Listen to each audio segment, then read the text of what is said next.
Good evening, Madame Helen. Excuse me 1 minute, please.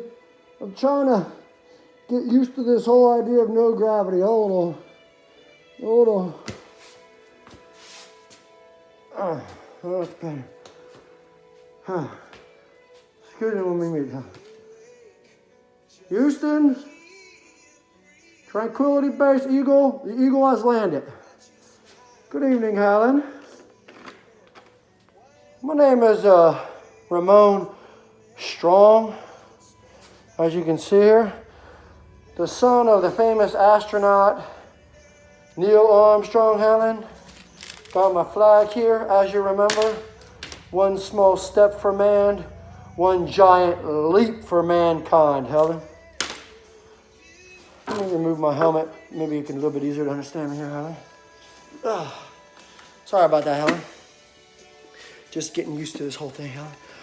Helen, I'd like to take you on a little bit of a different type of video tonight. A little bit of a field trip, as you will, Helen. You know, ever since I was a kid, I always wanted to be an astronaut, ever since the 2nd grade. My parents always used to say, the sky's the limit. So, you know what? I thought, well, with all the craziness in the world right now, it wouldn't be such a far-fetched idea for take a trip to space, right? So here we are. So as you can imagine, we hopped on the Space Shuttle Challenger and landed here on the moon. As you can see from behind me, it's very dark, very desolate, Helen. Really not too much going on. You just sort of hang out, float around, I guess, if you will. I'd like to give you a little bit of overview of what we got going on here, my crew and different things like that.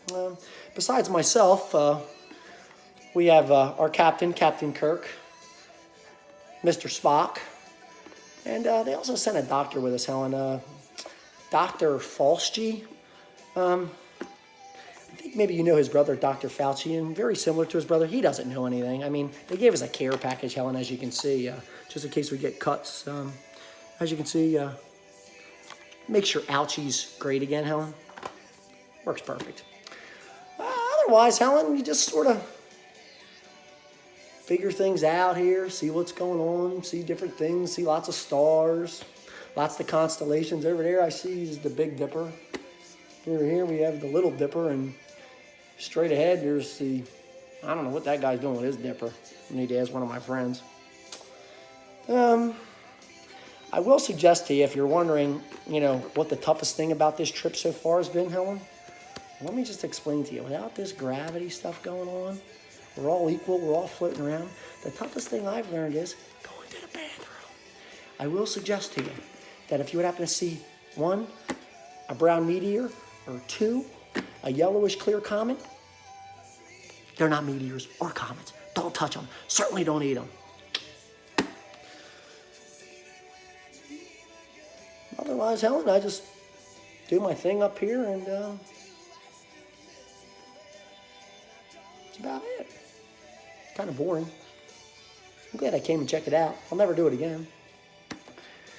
My hope is, hopefully, that I gave you an idea of what it's like up here in space. Just a little quick overview, and maybe someday you could take a trip up here, Helen. And if you're not doing anything else, I'll be here for a couple days. And if you're bored, call me. Just give me 1 minute, please. I need to talk to Mission Control. I need to sound intelligent. Excuse me. Hell, seriously, this guy taking a trip to space, really? The only space he's got is what's between his 2 ears, and there's a lot of it. So, even though I'm up in space, Helen, you better be working hard 46 weeks after your first video, because I can still see what you're doing. And if you're not, you know what happens. I'm telling Charlie.